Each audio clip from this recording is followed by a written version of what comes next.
Hi, everybody. Thank you for being with me. It's a big week this week. We've got Climate Week. We've got world leaders who are meeting at the United Nations. You might have already heard something about President Trump's speech in which he said to the world that climate change is a hoax. So that's pretty much in keeping with the way he speaks and the way he views such things as that. What we want to have is a sort of holistic approach to healing the world. And that has to do with the recognition that there is a natural order to things. There's a natural order to things internally and externally. And externally, that has to do with respecting the ways of nature. And one of the reasons we're in such trouble in this country in so many areas is because we are putting, and have been putting for decades now, corporate profits before an adherence to the laws of nature and a real allegiance to sustainable practices. This has to do with the air, it has to do with the water, it has to do with the earth, it has to do with food. And we have a guest here today that is going to be able to give us some information that I think all of us want to have. See, this is the deal. We're living at a very difficult time. All of us know that. And we need to know what's happening. We can't just turn away. We can't just go into denial or certainly not go into acquiescence. We need to be clear about exactly what the Trump administration is doing and also have a larger conversation about how things should be done in order not only to protect nature but to honor all that is natural in order to create sustainability, not only for ourselves, but for our children and our children's children. So I'd like to introduce you to Bill Fries. Bill Fries is the science director at the Center for Food Safety, a nonprofit organization that supports sustainable agriculture and opposes harmful food production technologies. He's a frequently quoted expert on human health, environmental and societal implications of pesticides, and genetically engineered crops. He has testified before Congress. He's published several scientific papers, given numerous presentations to international food and agricultural officials. Working together with the CFS legal team, Fries has helped win major victories in court cases regarding the U.S. Environmental Protection Agency's misregulation of glyphosate, dicamba, and other pesticides. Bill, thank you very much for being with us. So appreciate it. No, glad to be here, Marianne. Thanks for having me. Let's start right there with the EPA. The current administrator, Lee Zeldin, I'm assuming that you will agree with me that he's there more to dismantle some of the environmental protections that we have come to expect from that agency in order to serve, whether it has to do with big oil, big food, big agriculture, or any of the more corporate-backed entities, corporate entities themselves, that would like to see a diminishment of regulation so they could make more money. Is that basically correct? Yes, I think that's a good description. It's kind of a redux of Trump 1.0. We're seeing some of the same industry people being appointed, some new industry people to key posts at EPA, including, critically the division that regulates pesticides. So we have a former longtime lobbyist for the American Soybean Association, which really represents more the interests of agribusiness than actual soybean farmers, who's been appointed to head up federal pesticide policy at EPA. And then Nancy Beck used to be with a chemical industry lobbying group. She was in office at EPA during Trump 1.0, and she's also back. So it's not surprising. It's disappointing. I think a lot of people had hopes that with the whole MAHA agenda that things might be a little different here. But I think what we're seeing is that when push comes to shove, any sort of MAHA initiatives are being countermanded, and things are being done according to what big ag and big food want, gutting of regulation, basically. Now This, of course, would have to do with the Department of Agriculture as well as with the EPA, correct? Yes, I'm sure. I haven't looked at the USDA as closely, but I know that, for instance, some of the initiatives to move USDA offices, divisions to other cities has been really a hidden way to get people to resign, because, Yes. people have built their lives here, and we've lost a lot of good people through these moves. It's very clever the way they're doing this with firing federal employees using any methods possible, as I'm sure you know. Yeah, nobody can say that they're not very clever and very shrewd. They had this planned, obviously, for a very long time. So the Environmental Protection Agency, which many people might not realize was set up by Republican President Richard Nixon, is headed by the Administrator Lee Zeldin, as I mentioned before. Elon Musk, Doge came in there, and I think they got rid of 25% of the employees, didn't they? Isn't that about right? They got rid of 25%, cutting close to $1 billion from the agency. And of course, one of the things that has happened is a major letter signed by 200 and some odd employees of the agency saying that it's being decimated. And of the 170 or so that actually signed, they had been put on administrative leave. So let's talk about the actual damage and what it's doing to people's lives. I know your particular focus is on food, and you mentioned the MAHA agenda. For full disclosure, I consider Bobby Kennedy a friend of mine. I love how Michael Brooks, the late Michael Brooks, used to say, be kind towards individuals, but ruthless with systems. So this is not personal. Having said that, I'm deeply, deeply disappointed by what's happening in relation to food production in the United States. I do think many people were very excited. The idea that maybe with this MAHA movement, America would get healthier. Well, we're not going to get healthier if the air is less healthy. We're not going to get healthier if the water is less healthy. We're not going to get healthier if the food is less healthy. So we need to see beyond. I know you, Bill, have spoken quite a bit about how the MAHA, I think what's happening is that Trump has really used the MAHA movement as a cover for what he has really wanted to do in favor of his corporate sponsors. So would you give us the skinny on what's actually happening there? Yeah, well, first, I guess to start off with the EPA cuts, I think you're right. That's very, very concerning. And it's not just general cuts, but what they're cutting. And the crown jewel of EPA, as many people, many scientists hold it, is the Office of Research and Development. And this is kind of the agency that does the core, scientific research. It doesn't have regulatory roles, which is actually an advantage because it relieves it from that, the pressure of the regulated companies, which is so prevalent with, the pesticide division, which is, in many cases, in most respects, captured by the industry it regulates. So, that was a focus of Project 2025, the Heritage Foundation, which is, of course, one of the premier conservative groups, was to rein in and even eliminate ORD. And that's exactly what Trump is doing.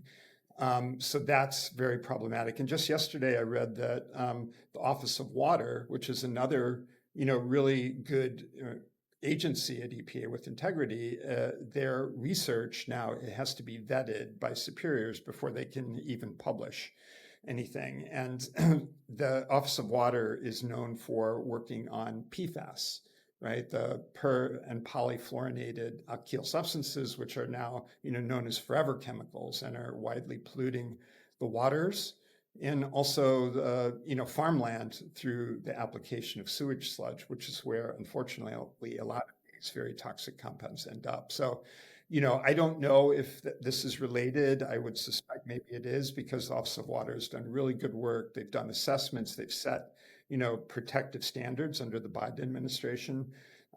Some of that is being rolled back under Lee Zeldin's EPA, unfortunately.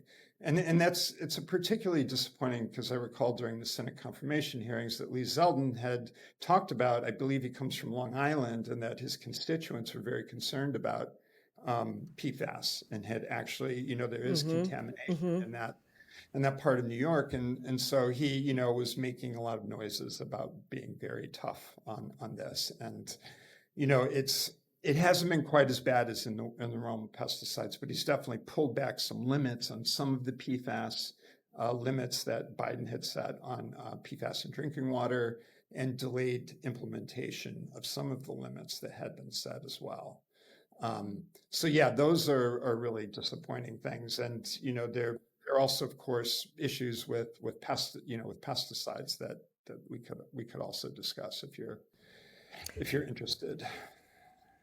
Well, I definitely want to discuss issues with pesticides. So everybody, Bill is very elegant and understated when he says that this is very disappointing. I think it's morally outrageous. PFAS, for instance, that he was just talking about, has been connected to high rates of cancer, particularly breast cancer, and of course Long Island. That has been an issue there. So let's be clear in our own minds how this works. First of all, Elon Musk comes in with Doge, and they simply, with these agencies that were doing, as Bill said, good work. They want to get rid of waste, fraud, and abuse.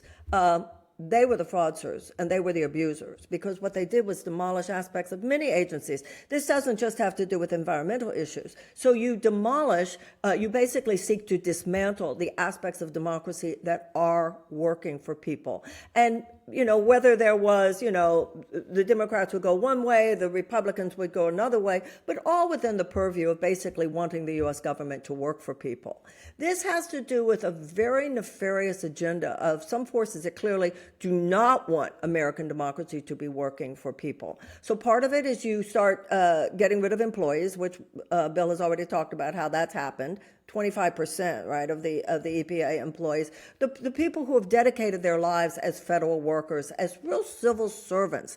The other is, even when they have good information and this research is still being done, hiding it, as Bill was just saying. Or you get rid of the person, like with the labor statistics, you don't like the numbers, you just get rid of the person who said it. I mean, it's like something out of 1984.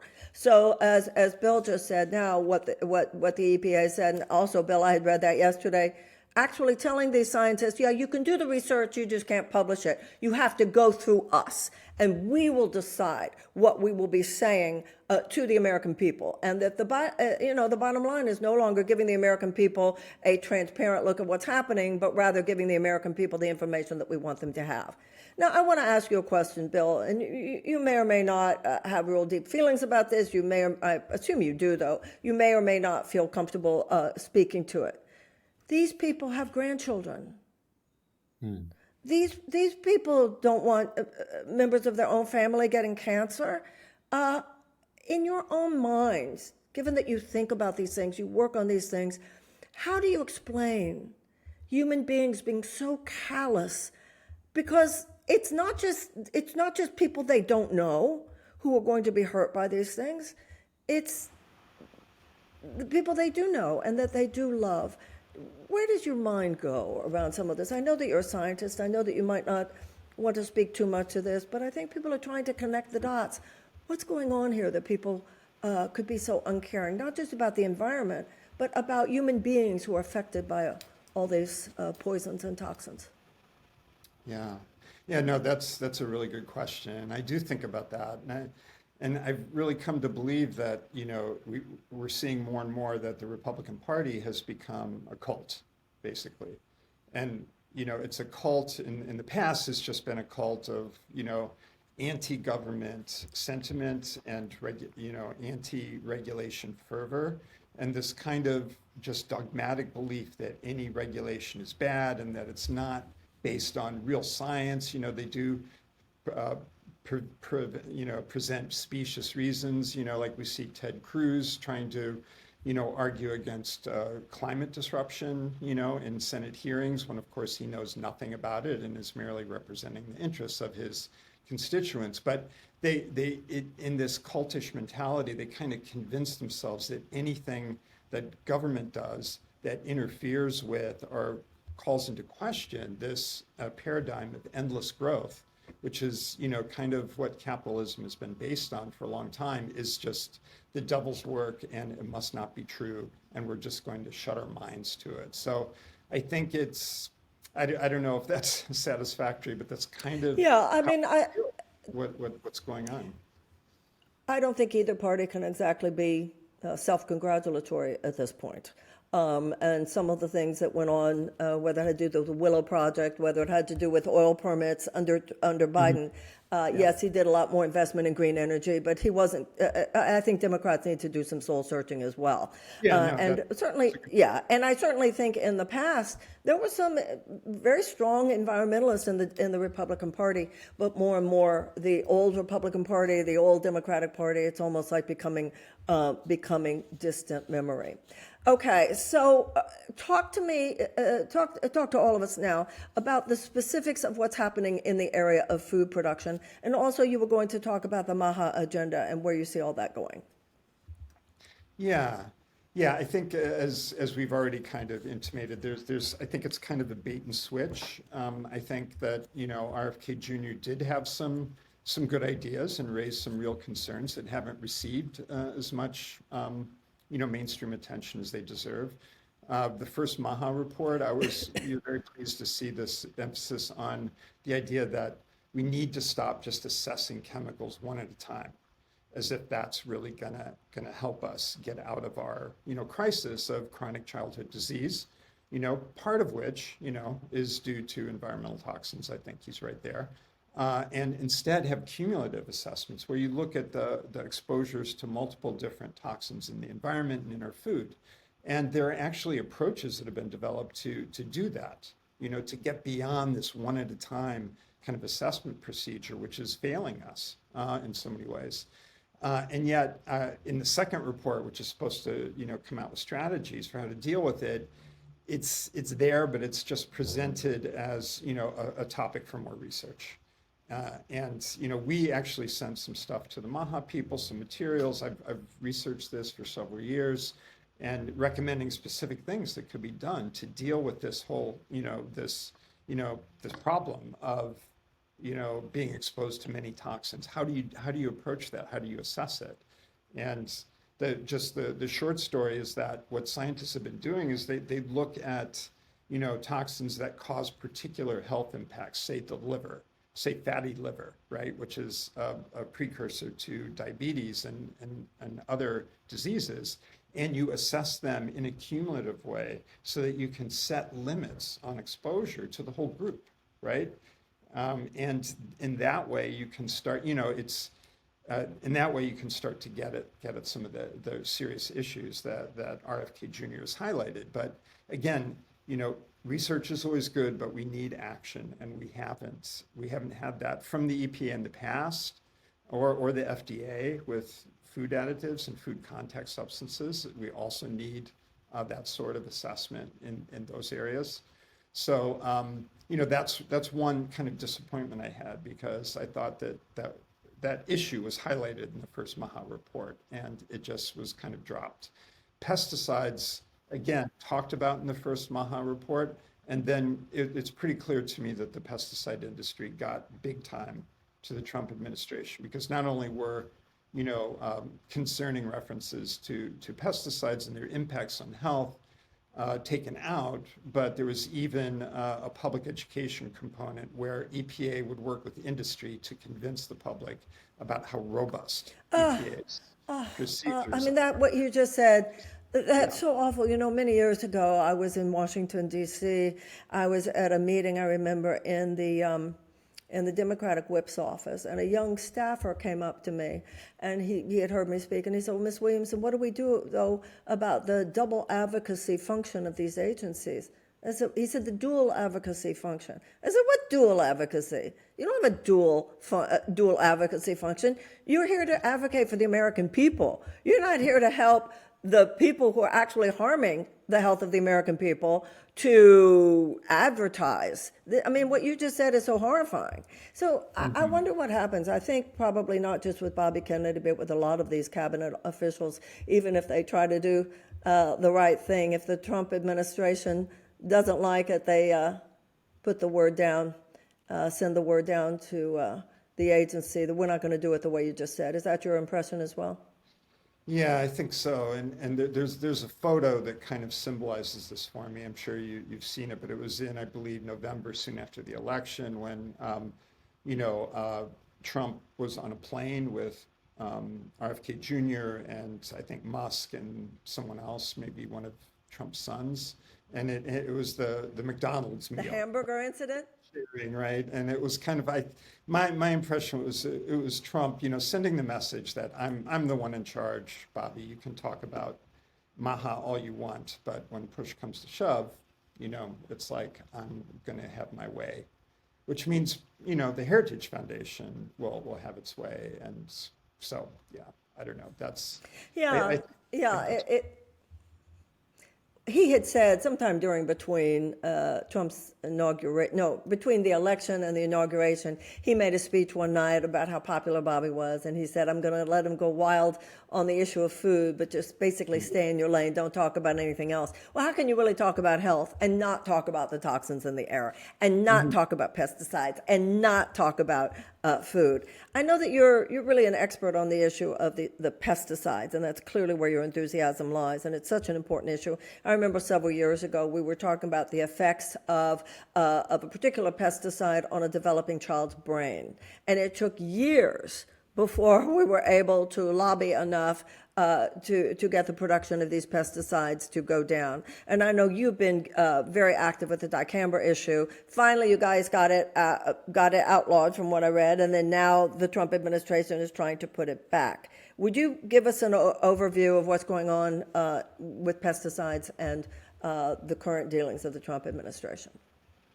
Yeah. Well, to start with dicamba, that we have been involved with this ever since in 2017. It was first approved for spraying on GMO soybeans and cotton that are genetically engineered to withstand it, right? So it's an herbicide, it's a weed killer, and the main focus of genetic engineering has been to make crops resistant to herbicides, right? Because herbicides, they kill plants, not just weeds, but they can kill the crop itself.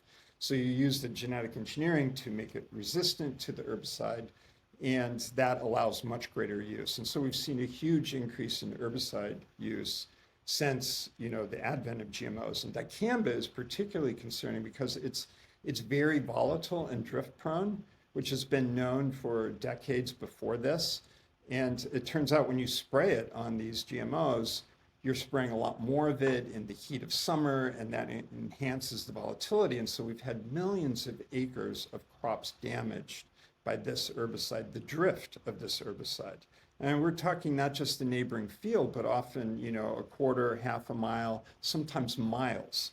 The stuff gets into the atmosphere and, just causes fence row to fence row damage. It's destroyed, for instance, a peach orchard, the largest peach orchard in Missouri. The farmer had to sue Monsanto, fortunately successfully. A beekeeper in Arkansas, a really huge operation, was seeing his honey production drop precipitously because the dicamba drift was killing the plants that the bees needed for nectar and pollen. And so he had to move his whole operation to Mississippi. I mean, the dangers are so obvious. My organization and others, allied with us, including a small farming organization, we sued EPA. We won in 2020, got a ban. Trump 1.0, 4 months later, reapproved it. They said they had a few more studies, a few more restrictions. This will take care of it. It didn't. We sued again, got it banned again in 2024. And now, unfortunately, now Trump is proposing to approve it once again. Again, the same corporate junk science is, being used to try to justify this, and we know it's going to continue to cause devastation. A lot of farmers have complained. It's, unfortunately, they haven't been listened to, and instead, it's the big organizations like the American Soybean Association, and again, the head lobbyist. A former head lobbyist for that organization is now in charge of federal pesticide policy, EPA. So we're, gearing up to fight this as well.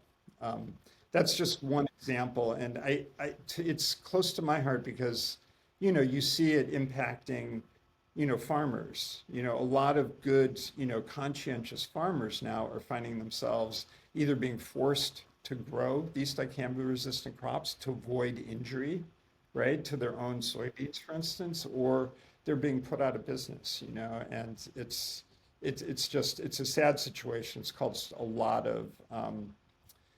of dissension in rural communities. It's turned, lifelong friends into enemies. Farmers who spray dicamba insist they need it, are damaging their neighbors, and there was even a gunshot death on the Missouri-Arkansas border that was, that stemmed from a dispute over dicamba. So that's been really disappointing. There's also, the whole issue of pesticide label warnings that has been kind of a hot issue. And this relates to, especially to glyphosate, which is the active ingredient in Roundup, at least the agricultural formulations. And, it's pretty clear glyphosate causes non-Hodgkin's lymphoma if you're exposed to it, especially if you're applying it, right? And there have been tons of lawsuits, class action lawsuits, billions of dollars have been awarded. So instead of, facing that and either restricting or eliminating glyphosate, what some red state attorneys general have done is petitioned EPA to prohibit any sort of warnings on pesticide labels, for instance, cancer warnings. And the intent here, it's a sneaky way, because a lot of the lawsuits have been based on failure to warn claims, right? The plaintiffs in these lawsuits, that is people who have non-Hodgkin's lymphoma because of using Roundup for many years. The claim has been, you should have warned us. You should have at least warned us about the cancer risk. And so because EPA says glyphosate does not cause cancer, even though everyone else agrees it does, this preemption bill, as we're calling it, would stop those plaintiffs from, getting compensation for their cancers, if that makes sense. It is such an upside down world when your government, instead of working to protect your health, instead of working to protect the safety of your children. When my mother went to the grocery store, she assumed that she was buying food that was healthy for her family. And of course, when I was younger, the FDA had teeth, and an FDA agent could walk into a grocery store. This is proven to cause cancer, get it off the shelf. And then I remember when the change came that all that the FDA agent could do was politely petition the CEO of the company, would you please, sir, consider what you were doing to the health of Americans. This is how our government, everybody, has been just bought and sold by these corporate interests. And now it's like when Bill was saying, the first Trump administration, yes, it was a conservative Republican administration, but it was still within the purview of not insane. This now we're talking about the proactive effort to demolish the aspects of the functioning of our government that actually have anything to do with serving the American people. Now, Bill, you are a biochemist yourself, and I think a lot of people have heard, oh yeah, I know it causes cancer. I've heard that these things cause cancer. You were talking about non-Hodgkin's lymphoma. Can you give us a little bit of information in what way? How does this work? Is it in the food, people ingest the food, and then what happens in your body that leads to malignancy? Can you give us a little bit of a beginner's education here on how this happens? Yeah, sure. I think one thing it's important to understand is I think that the most highly exposed people to pesticides are, as you might expect, the people who apply them. All right. So a lot of the cancer lawsuits have come from school groundskeepers. One of the earliest cases involved someone who wore a backpack sprayer and sprayed, weeds around the grounds of a school. And it turns out that backpack sprayers often leak, so you can have very high exposures, even more so than, a lot of farmers who are often in, air-conditioned cabs and aren't exposed to as much. But it's true also that these chemicals, pesticide residues, get into food and into the water. And of course, it depends on each chemical, how much, and what foods that they get into. And what EPA does is the company will petition EPA both to register a pesticide, right, or register for a new use of an existing pesticide, but then also separately for what are called tolerances, which are like maximum residue limits. So basically for soybeans, you can have 20 parts per million glyphosate on soybeans, and that's legal. If it's over 20, it's considered adulterated. Now, as to how often there's testing to check for whether tolerances are exceeded or not, that's that's not done very much. But in any case, those are kind of the major kind of exposure pathways. It's applicators, it's through the skin often, or inhalation. vapor or droplets, and then food and water. Those are the main ways. And then once it gets in your system, of course, chemicals have different pathways for harming you. I would just add there's also a really big component, kind of a push for using artificial intelligence in the Maha report, which I think there's much too much confidence in the ability of some of these high-tech procedures to, to help protect us from harms. I really don't believe in them, and it seems more to me like a way to give like the Elon Musks of the world more work to do, more business opportunities. And more power, not just more business, but more power to influence the conversation in the direction that he wants it. One of the things that you mentioned quite a bit here has to do with the farmers, and something is going on with the farmers because the farming sector, there's a lot of support, has been a lot of support for President Trump, and now everything from those USDA cuts that so hurt so many farmers whose contracts depended on those things, but also all the things that Bill is talking about now. Farmers are waking up to a terrible betrayal, terrible betrayal. And I hope that Trump is hearing that loud and clear. I assume, Bill, that you guys are basically left out in the cold. I'm sure that they never call you to ask your opinion. Do you have any ability, obviously you're doing the research, you're letting the public know through such means as this, the articles you write, you're letting the public know things that we need to know in order to, knowledge is power. Beyond that, what is your main work? Do you have a lobbying arm? Do you influence congressmen and senators? Tell me about the work that you do. Yeah, we're mostly, we don't really do lobbying too much, very, very limited part of our work.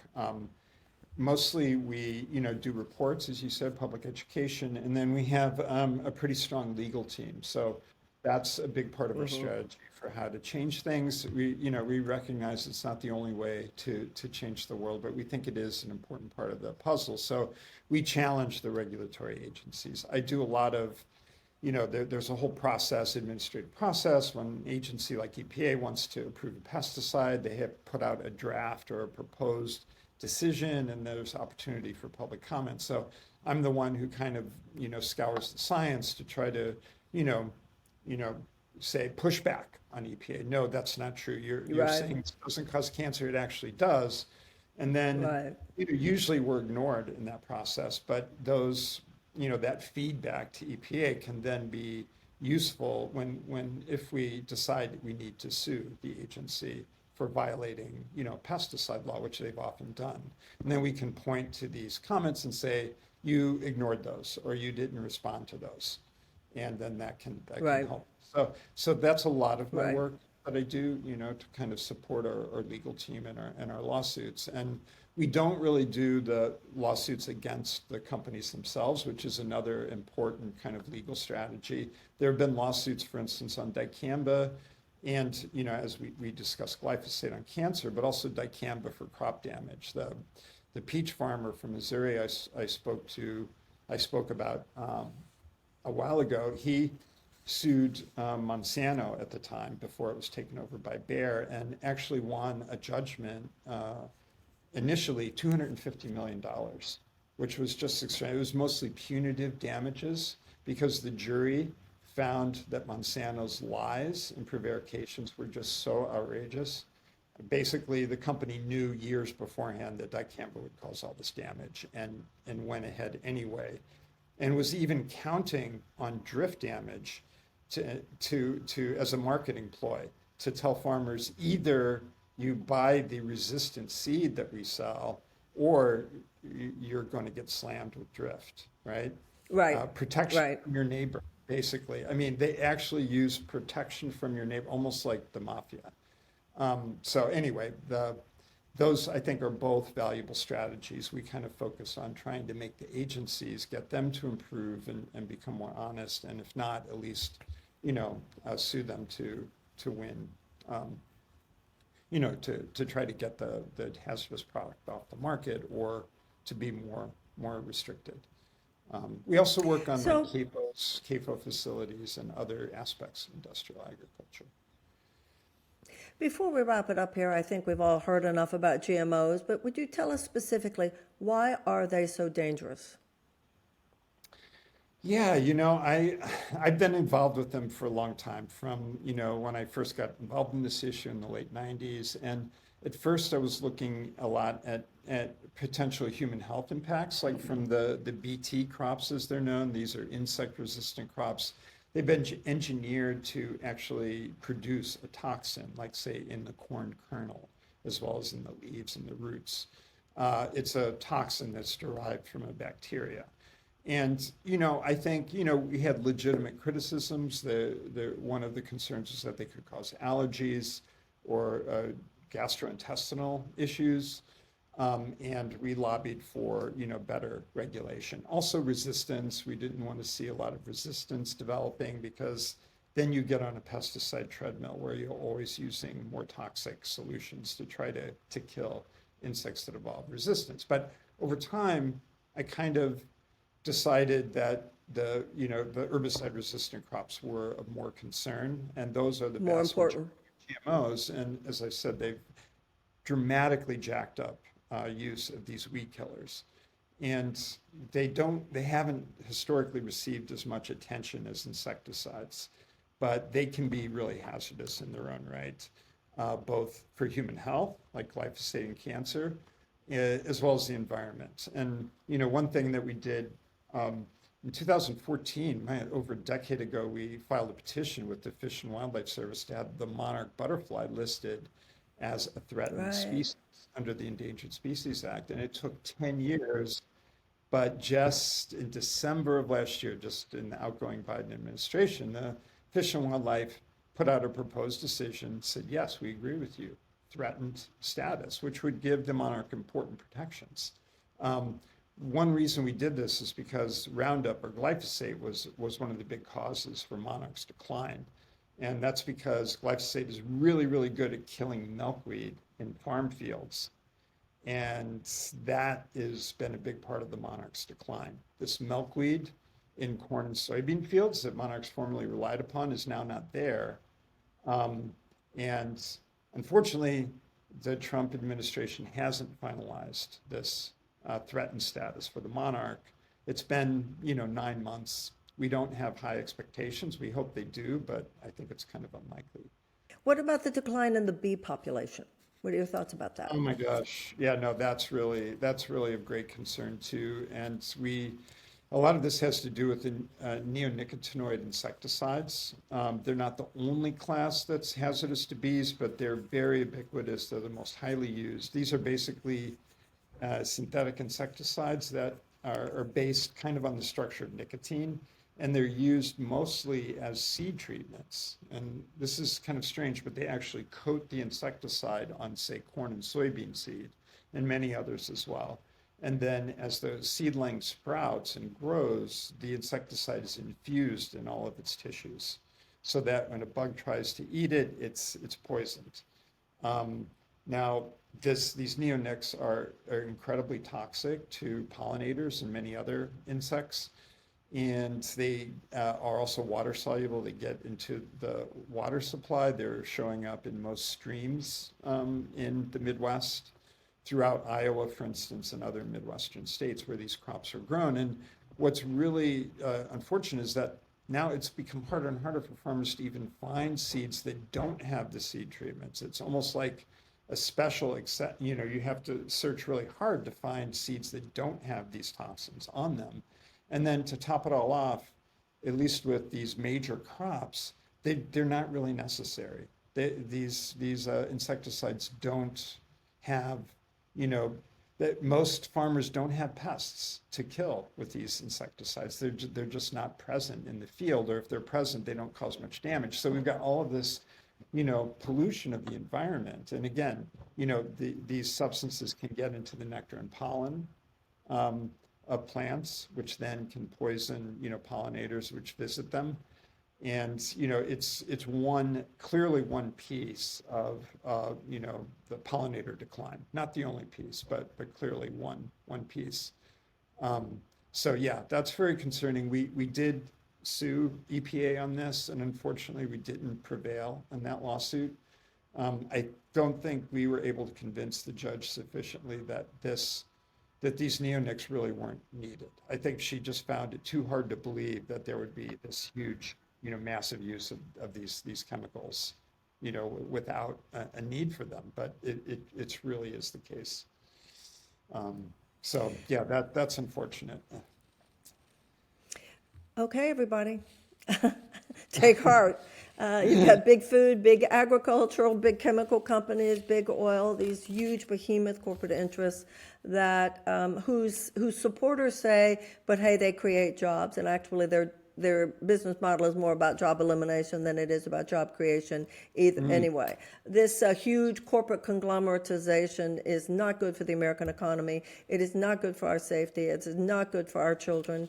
And we need a political force field of people who have an intelligent understanding of these issues, but most importantly of all, have a deep conviction that the humanitarian values and even the democratic values, the values of justice, must absolutely be front and center in the American popular dialogue. Not to leave it on too downer of a note, I think, we should also mention that there is a really thriving organic agriculture movement in the United States. Good. And that's, it's really remarkable that against all odds, there has been such success in, growing fruits and vegetables and on a local basis. A lot of people have access to farmers markets. And so, I think supporting those folks who are doing agriculture the right way, in a healthy way, that supports, the health of the environment and the soil and the land, as well as the health of the people they feed is extremely important. First of all, I'm very glad that you brought it up. Second of all, I want to talk about an economic issue there. We have in some of the more economically disadvantaged neighborhoods in the United States, we have entire food deserts. And so I think that it's a terrible issue that has to do with the sacrifice zones regarding environmental toxins as well. Do you feel that the organic food movement is making enough inroads into some of these more disadvantaged areas in the United States, or is it a sort of more and more becoming a kind of privileged sector? What is your sense of that? Yeah, no, I think that is a real issue, Marianne, and it's partly, my understanding. I worked on an organic farm for 1 year. I don't have a ton of experience, but I know just, it is a lot more labor intensive, which also means more expensive to produce than a highly, capitalized operation that makes use of, hardly any labor. Your comment was right on about how a lot of the ag innovations are dedicated to, we always think increasing yield, but a lot of it is to displace labor, to farm more and more acres with fewer people, which is bad news for rural communities, et cetera. Organic, because it does use more labor, it is a little more expensive, so farmers do have to charge more. There are programs, and we need more of them, like WIC, that help people who don't make enough money to afford more expensive organic produce, more affordable. And of course, that's also under threat with the Trump administration. On the chopping block. Yeah, exactly. There are also more and more programs. My wife teaches environmental science at the local college here, Dickinson College, and a lot of her students, when they graduate, they do go to work for like urban farms, small scale efforts, partly funded by foundations that do try to produce food for folks who otherwise couldn't afford it. When I was running for office, I kept meeting these young people. It's amazing. We have a generation of young people who think the cool, hip thing to do is to be a farmer. And of course, and it was so amazing to hear and to talk. And of course, the problem then became how hard it was for them to be able to buy any of the land that they would be able to use for that purposes. But I agree with you, and I'm so glad that you mentioned it. I think, Bill, I feel in this area, as in so many areas, to me, the tragedy of so much of what's going on is that we do know what to do to create a sustainable, healed world. We do have the best practices. We do have the information. We do have the scientists, people such as yourself. And yet there are such huge forces arrayed against the real emergence of some of these processes. But I agree with you. It's happening nonetheless. And I think one of the things that's happening with this administration is that people are seeing the stark contrast the stark contrast. It's not muddied waters right now between a world that is dedicated to healing and sustainability and liberty, justice, and health for all versus a government which is representing forces which put their own money and their own profits before any of that, no matter what. Yeah, no, I agree. You have to keep hope alive, and recognize the good things By are happening. providing it. Uh-huh. Well, and we can't just passively hope, and that's why people such as yourself are so important in your organization. This isn't about just, neither is it about just looking at the terrible stuff that's going on. I love how in the Course in Miracles it says, look at what's wrong, but don't dwell on it. If all you do is talk about what's wrong, you just spiral down, and that paralyzes us. We don't want to be in that place. But we have to know. We have to be informed, and then we have to keep our eyes on the ball of how things could be, how things shall be when we reclaim our power. And return this government to the people, really. Thank you, Bill. Anything else you want to say? No, I think that's it. But thanks, Marianne. I really Thank you. appreciate it. Thank you so much for being here and for letting us know what you know. All my best. Okay, everybody. Eat well. Stand for the good things. Keep hope alive by yourself being powerful and strong and loving and true. Okay. See you later.